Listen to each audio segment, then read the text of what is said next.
दोस्तों legal and legal में एक बार फिर से आपका स्वागत है। भारत के उच्चतम न्यायालय द्वारा ईवीएम पर सबसे बड़ा फैसला सुना दिया गया है। वो फैसला जिस पर पूरे देश की निगाहें टिकी हुई थी। पूरा देश जानना चाहता था, एक उत्सुकता थी कि क्या देश में दोबारा से बैलेट पेपर से चुनाव होंगे, क्या वोटर्स को उसका वीवीपैट वापस मिलेगा, क्या ईवीएम और वीवीपैट की 100% मिलान किया जाएगा।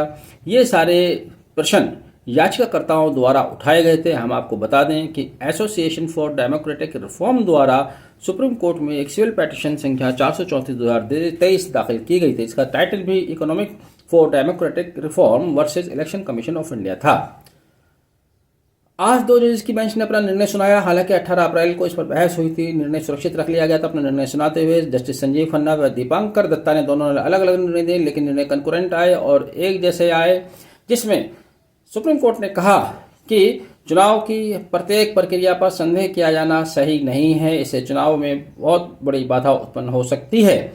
उन्होंने इस तरह से याचिकाकर्ता द्वारा वीवीपैट का 100% मिलान तथा बैलेट पेपर से चुनाव कराने जैसी याचिकाओं को निरस्त कर दिया है। हालांकि सुप्रीम कोर्ट द्वारा 2 डायरेक्शन जारी किए गए हैं। वो डायरेक्शन क्या है वो समझ लीजिएगा। सुप्रीम कोर्ट ने कहा है कि ईवीएम की अंडरटेक करने के बाद उसमें सिंबल यूनिट को सील किया जाएगा और सिंबल लोडिंग यूनिट को एक कंटेनर रखा जाएगा जिसको SLU सिंबल लोडिंग यूनिट कहा जाएगा।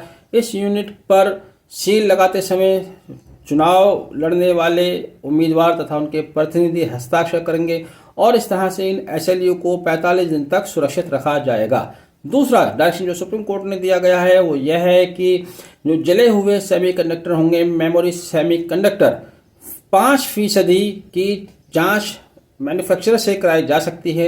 ये 5% प्रत्येक कॉन्स्टिट्यूएंसी और प्रत्येक असेंबली से लिए जाएंगे। यानी कि अगर एक लोकसभा चुनाव होता है, कोई एक लोकसभा की कॉन्स्टिट्यूएंसी है और उसके तहत 5 विधानसभा आती हैं, तो प्रत्येक विधानसभा से 5% सेमीकंडक्टर, जले हुए सेमीकंडक्टर कलेक्ट किए जाएंगे और उनकी जांच मैन्युफैक्चरर से कराई जा सकती है। लेकिन यह जांच तभी कराई जाएगी जबकि निर्णय आने के 7 दिन के अंदर अंदर कोई एप्लीकेशन दी जाती है। एप्लीकेशन कौन देगा? एप्लीकेशन वह देगा जो चुनाव में हारा हुआ प्रत्याशी दूसरे और तीसरे नंबर का है।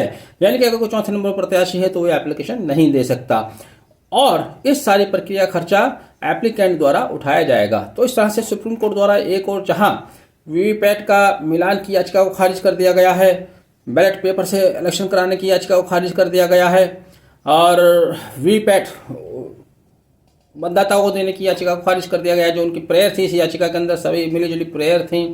साथ ही ये 2 महत्वपूर्ण डायरेक्शन जारी किए गए हैं। इस तरह से आज के निर्णय से इलेक्शन कमीशन ऑफ इंडिया को एक बहुत बड़ी राहत मिली है। उसने पहले ही कहा था कि यदि वीवीपैट का 100% मिलान किया जाता है तो इसके लिए बहुत ज़्यादा लेबर और बहुत ज़्यादा समय की आवश्यकता होगी।